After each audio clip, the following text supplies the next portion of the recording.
मैं read the relevant para of the annexure P1 and P2 में भू संपत्ति का मूल्यांकन कार्य में त्रुटिपूर्ण गणना पत्रक निर्मित कर आर्थिक और प्रशासनिक अनियमितता कारित किए जाने दोषी अधिकारियों के खिलाफ में कार्यवाही किया जाना है। This letter was sent by the SDO revenue alert. हमारा नाम 2 नंबर पे है। हम 3 महीने के लिए तहसीलदार थे वहां। दिन my lord same letter my lord annexure P2 है। एनेक्सर P2 को सेंड किया है SDO रेवेन्यू ने तहसीलदार को कि इनके द्वारा त्रुटिपूर्ण गणना किया गया है। अब my lord come to the page number my lord 44 my lord. हम वहां पदस्थापना हमारी हुई थी 29 अक्टूबर 2020 से 30 जनवरी 2021। ये हमारा पहला ऑर्डर सीट है 14/12/2020 को। पर संपत्तियों का गणना पत्रक तैयार किया गया जिसके अंतर्गत मकानों, आबादी, भूमिका, ग्रामवासियों की उपस्थिति में गणना ये किया गया और हमने इस ऑर्डर शीट को भेज दिया रेवेन्यू के पास में। They my lord come to the my lord page number 55। वो कंटिन्यू ऑर्डर शीट है मेलट, वो जमीन एक्वायर का है, 6 जनवरी 2021 का है। कुल 264 प्राप्त दावा आपत्ति कार्यपालन अभियंता civil Chhattisgarh state power generation राजस्व विभाग के कर्मचारी एवं आवेदक की उपस्थिति में जांच किया जाकर प्रतिवेदन प्रस्तुत किया गया। मौके पर दावा आपत्ति का निराकरण किया गया। सो दिन में लड़ी ऑर्डर। उसके बाद फिर 20/1/2021 का ऑर्डर है जिसमें आपत्ति का निराकरण किया गया। उसके बाद हमारा ट्रांसफर हो गया 30 जनवरी 2021 को। अब इसमें अब एक अवार्ड पारित हो जाता है मेलट और उस अवार्ड को चैलेंज करता है Chhattisgarh power generation company मेलट annexure P5 मेलट। अब ये पेज नंबर 73 है, ये कलेक्टर का ऑर्डर है मेलट जो अवार्ड पारित हुआ था जमीन एक्वायर का। मैं रीड द रिलेवेंट पैरा मेलट। उपरोक्त तथ्यों के आधार पर मैं इस निष्कर्ष पर पहुंचता हूं कि अनुभागीय अधिकारी घरघोड़ा द्वारा आवेदित भूमि पर मूल्यांकन विधि अनुरूप किया गया है। अधिनियम 2013 की धारा 30 के अंतर्गत अतिरिक्त राशि की गणना करने में त्रुटि की गई है।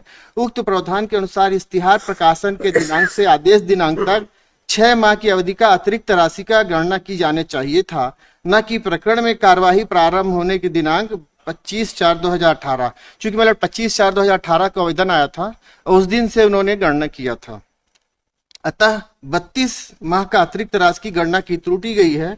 अतः अनुभागीय अधिकारी घरघोड़ा के इस निर्देश के साथ प्रत्यावित किया जाता है कि अधिनियम 2013 के अंतर्गत इश्तिहार का प्रकाशन दिनांक से आदेश दिनांक तक की अवधि का गणना संशोधित आदेश पारित किया जाए। मतलब ये आदेश पारित हो गया। चूंकि हम वहाँ तहसीलदार थे, 3 महीने हम वहाँ थे। अब मैंने जो ऑर्डर सीट में हमारा 3 ऑर्डर सीट है उसकी मैंने प्रोसीडिंग बता दिया। इसके बाद मेलट इसमें जुलाई 2025 में हमें शो काज नोटिस जारी हुआ। I have annexure P8 my lord. Page number my lord 100 है।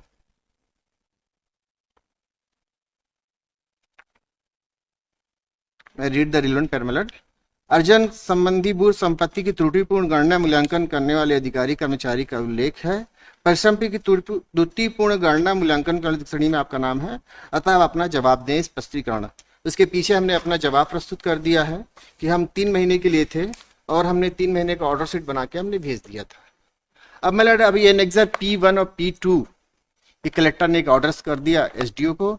SDO ने ऑर्डर कर दिया कि इनके खिलाफ में FIR किया जाए, इतने लोगों के खिलाफ में, जिसमें नाम हमारा 2 है। तो चूंकि डिपार्टमेंटल इंक्वायरी चल रही है, उसके बाद ये कलेक्टर ने ऑर्डर कर दिया, जबकि कलेक्टर महोदय का ही आदेश है कि जो 32 माह का जो ज्यादा एक्सेस था रेंट इंटरेस्ट मेलट, उसे 6 माह किया जाए। 6 महीने के अंदर 6 महीने का जो पार्ट था उसका अवार्ड ऑलरेडी पारित हो चुका है। तो इसमें जो दोषी FIR दर्ज हो गई है क्या? नहीं, FIR दर्ज नहीं हुआ। FIR दर्ज होती तो मेलट, जबकि मेलट चूंकि हम जो है हम तहसीलदार हैं और माननीय DB महोदय का भी आदेश है कि जो तहसीलदार रेवेन्यू अधिकारी हैं वो जजेस प्रोटेक्शन एक्ट सेक्शन 2 और 3 के अंतर्गत प्रोटेक्टेड होते हैं। उनके द्वारा जो भी न्यायालयीन कार्यवाही की जाएगी उसके खिलाफ में किसी प्रकार का कोई भी FIR नहीं होगा। डिपार्टमेंटल इंक्वायरी चल रही है, डिपार्टमेंटल इंक्वायरी चले, हमें उसमें कोई आपत्ति नहीं है। बट मेलट FIR हो जाएगा तो फिर एक नया लिटिगेशन होगा, FIR होगा, पुलिस अरेस्ट करेगी और फिर नौकरी से भी सस्पेंशन होना पड़ेगा, अरेस्टिंग हो जाएगी माय लॉर्ड। मेरा सिर्फ एक ही निवेदन था कि जो एफआईआर वाली जो कार्यवाही है उस प्रोसीडिंग को रोका जाए my lord. This is the judgment my Lord.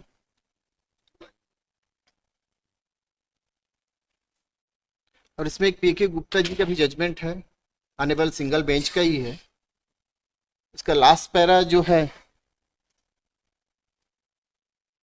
शायद माननीय न्यायालय का भी एक जजमेंट पास हुआ है।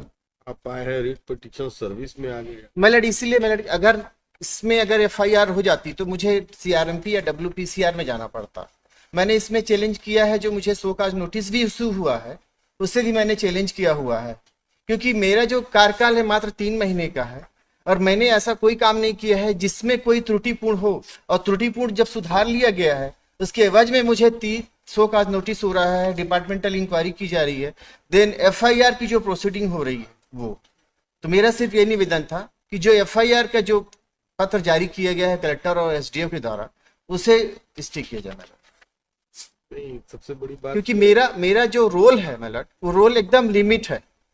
मैंने कोई फाइनल ऑर्डर पास नहीं किया है, ना मैंने सिर्फ जो संपत्तियां की जो गणना किया गया, गणना माय लॉर्ड त्रुटि हो सकती है। त्रुटि में सिर्फ इतना हुआ है कि 32 माह का इंटरेस्ट पार्ट जोड़ दिया गया था, जबकि कलेक्टर महोदय ने बोला कि उसे 6 महीने का होना चाहिए डेट ऑफ प्रकाशन के दिनांक से, और 32 माह का जो इंटरेस्ट पार्ट था उसे हटा दिया गया है। 6 माह का के हिसाब से इंटरेस्ट पार्ट को से नया वार्ड पारित हो गया माय लॉर्ड। तो this is a grievance my Lord कि अगर एफआईआर हो जाएगा माय लॉर्ड तो उसके लिए फिर जो petitioner my Lord he suffer the entire life my Lord. आप बताएं madam. Lord, I am seeking instructions, my lord. मतलब 9 इसका तारीख को आइए आप इंस्ट्रक्शन ले लीजिए। 9 तारीख को सुनवाई की। कॉम्प्लिकेटेड है, तुरंत तो एकदम स्टे अभी नहीं दूंगा मैं। माय लॉर्ड मेरा ये जो जजमेंट है माय पहली लॉर्ड बात यह है कि जो ऑर्डर जो आपने काम किया है माय लॉर्ड तो जुडिशियल कैपेसिटी में नहीं किया। माय लॉर्ड जुडिशियल का there are 2 type of orders. My lord यदि revenue authority my lord court में कोई ऑर्डर पास करता है माय लॉर्ड तो जुडिशियल कैपेसिटी में माना जाएगा, ये एग्री। माय यहाँ पे इनको गणना पत्रक जोड़ना था, तो एडमिनिस्ट्रेटिव पॉइंट ऑफ व्यू से वो जाके गणना पत्रक नोट किया। कोई जुडिशियल फंक्शन नहीं कर रहा है, कोई जुडिशियल ऑर्डर उसने पास नहीं किया। My lord judicial order pass नहीं जब किया जुडिशियल ऑर्डर पास नहीं किया तो प्रोटेक्शन कैसे मिलेगा?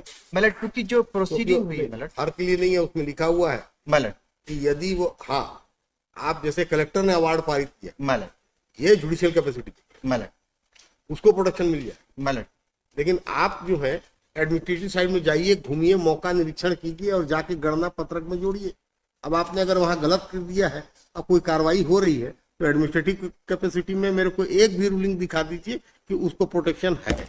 माय लॉर्ड वो नहीं है, बट माय लॉर्ड जो कलेक्टर के पास में जो अपील हुआ है, जो पूरा अवार्ड का जो अपील हुआ है, तो उसमें जो कैलकुलेशन जो पार्ट है 32 महीने की जगह पे 6 महीने हो गया है माय लॉर्ड, तो उसकी जगह पे अवार्ड पारित हो गया है my Lord. At that time you are not working as a judge. My lord, this is a true my lord, but we are having the my lord the post of the Tahsildar my lord. This proceeding initiated by the SDO Revenue my lord. At इसलिए the post inspection अगर लेंदी जिनको जवाब लेने के बाद करूंगा। my lord